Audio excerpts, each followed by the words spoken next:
Hello students, last class में हमने entropy का टेम्परेचर और प्रेशर के साथ रिलेशन देखा था। Entropy as a function of temperature and pressure, और वो हमारा रिजल्ट आया था एंट्रोपी डेल्टा एस या D S equals to C P upon D S equals to C P by T D T plus minus del V upon del T at constant P D P. ये relation मिला हमें temperature और pressure के function के तौर पर। अब इस रिलेशन को हमने आइडियल गैसेस के लिए देखा। अगर ये रिलेशन लिक्विड या सॉलिड पे लागू किया जाए तो किस तरीके की इक्वेशन हमें देखने को मिलती है, किस तरह का रिलेशन। तो ये जो पैरामीटर है, ये पैरामीटर है del V upon del T at constant P. ये हमें बताता है कि कांस्टेंट प्रेशर पर 1 डिग्री तापमान बढ़ाने के लिए 1 डिग्री तापमान बढ़ाने पर आयतन में कितनी वृद्धि होती है ना। चेंज ऑफ 1 डिग्री टेम्परेचर कितना चेंज करता है वॉल्यूम में, ये रिलेशन हमें ये बताता है। इसलिए इसको ये बता रहा है कि 1 डिग्री टेम्परेचर बढ़ाने पर कितनी गैस एक्सपेंड होगी, इसलिए इसका नाम है प्रसार गुणांक या expansion coefficient. Expansion coefficient, expansion factor, expansion coefficient या प्रसार गुणांक जो है ये भी बोलते हैं इसको। ये हमें this is accountable for change in volume with respect to 1 degree rise और 1 डिग्री रिड्यूसिंग टेम्परेचर। तो ये प्रसार गुणांक, अगर आप वैसे देखें इन जनरल, आप अगर टेम्परेचर देते हैं तो सॉलिड के वॉल्यूम में चेंज तो होता है। एग्जांपल है, जैसे रेल की पटरियों के बीच में जगह छोड़ी जाती है, इसलिए छोड़ी जाती है क्योंकि जब गर्मियों में हीट होंगी तो वो एक्सपेंड करेंगी और चारों तरफ कंकर पत्थर भी डाल दिए जाते हैं ताकि जो एक्स्ट्रा हीट है वो उधर रिलीज़ हो जाए और पट्टी अपनी जगह। लेकिन चेंज कितना होता है, अगर आपने 20 फीट की एक रेल ट्रैक लगाया है तो उसके बीच में आप 1 सेंटीमीटर का स्पेस छोड़ते हैं। दैट मीन्स 20 फीट या 10 फीट पे आप 1 मीटर छोड़ रहे हैं, 1 फीट में 30 सेंटीमीटर है। 30 गुना 20 60 आप 30 गुना 20 600, तो 600 सेंटीमीटर में 1 centimetre, that means order of 10⁻³ आप ये देखिए, तो 10⁻³ रेंज का वहाँ पे चेंज हो रहा है।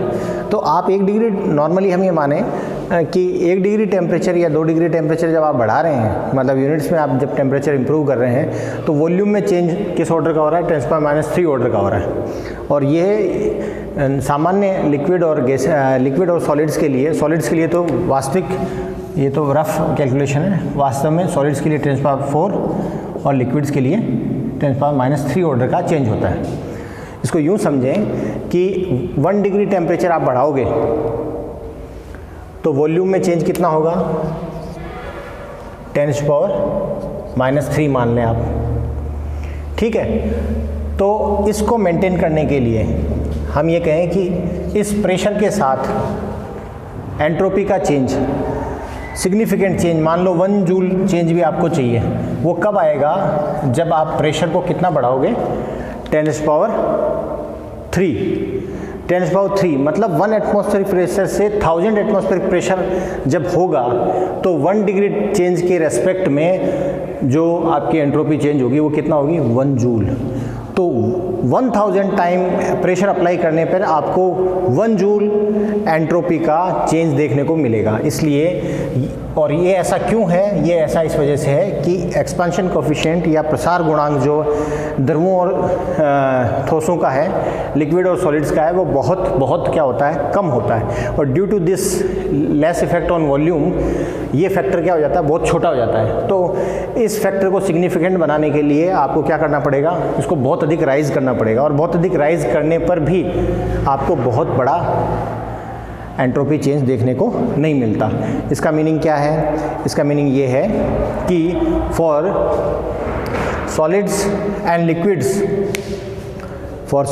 लिक्विड्स एंट्रोपी चेंज जो है वो केवल और केवल किस पे डिपेंडेंट है, इस टेम्परेचर कंपोनेंट पे डिपेंडेंट है। For solids and liquid D S equals to C P upon T D T only. जो आगे वाला फैक्टर है that is negligible, nothing. Okay, now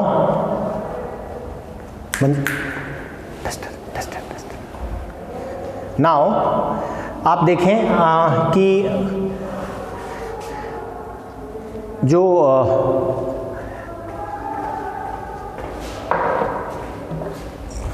एक मिनट,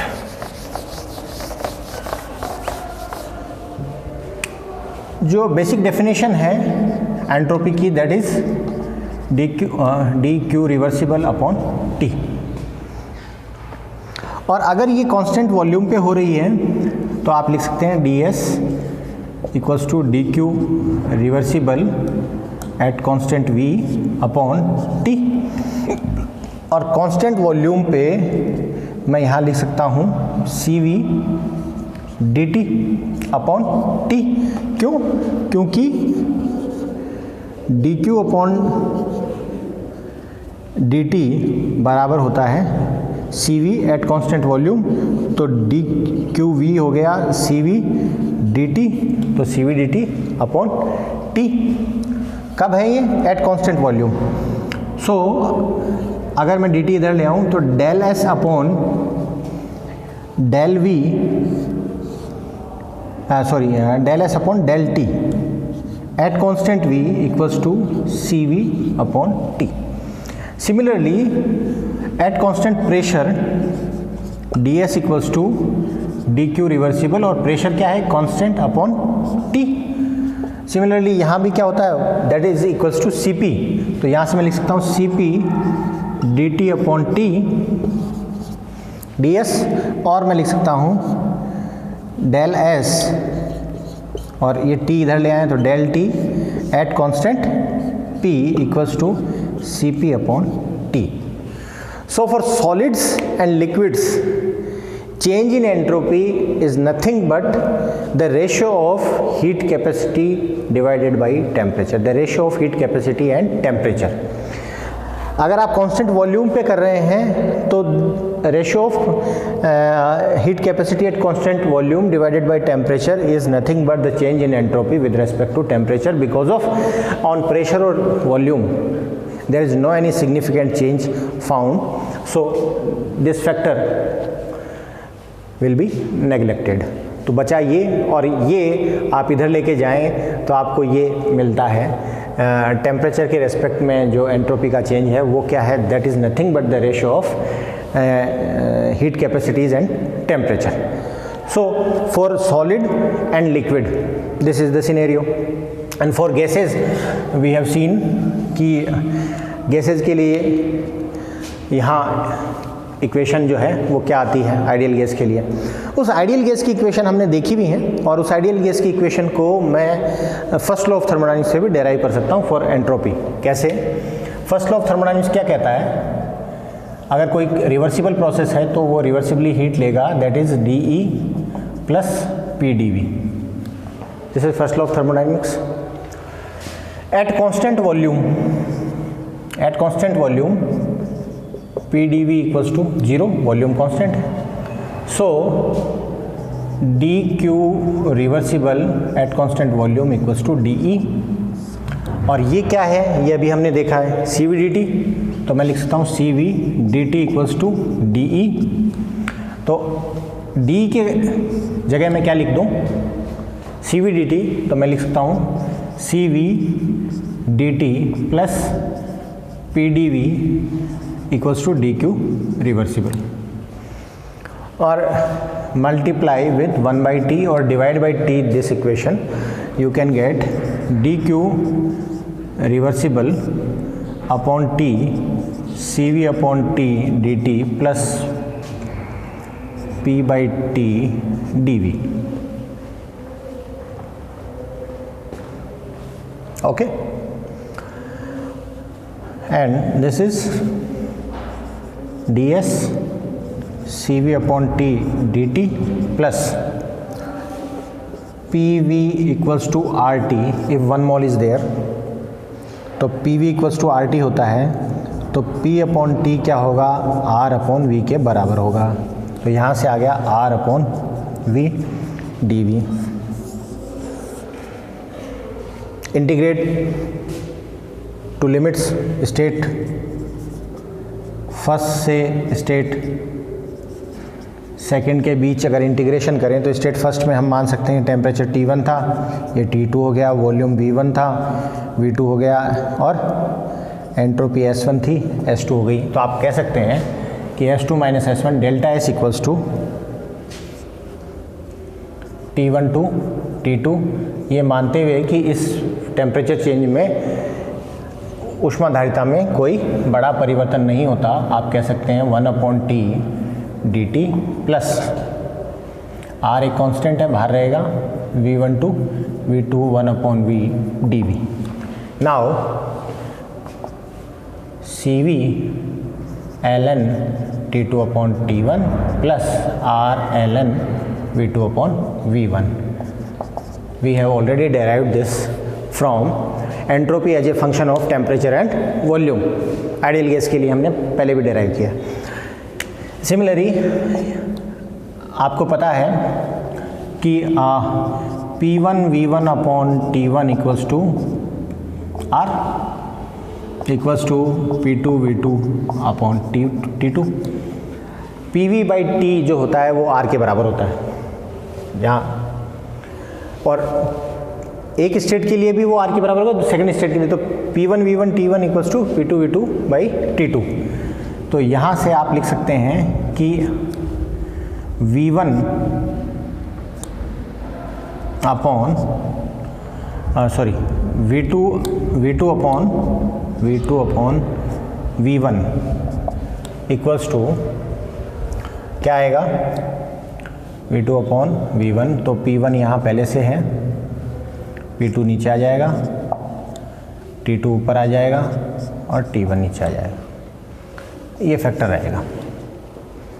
ये वैल्यू आप यहाँ पुट कर दें तो आएगा delta S equals to CV ln T2 upon T1 plus R ln P1 T2 upon P2 T1, और you can say CV ln T2 by T1। Now आप इनको अलग कर लें, टेम्परेचर को और प्रेशर को, तो आएगा R ln टेम्परेचर वाला कंपोनेंट अलग कर लें T1 plus R ln P1 upon P2। Now CV plus R ln ये कॉमन ले लें, ये फैक्टर कॉमन ले सकते हैं हम, कॉमन ले लिया, plus R ln P1 upon P2 and this is nothing but CV plus R, अपनी थर्ड फोर्थ क्लास में हमने इसको डेराइव किया है, तो this is nothing but CP, तो CP ln T2 upon T1 plus R ln P1 upon P2, that is delta S। So this is also another way of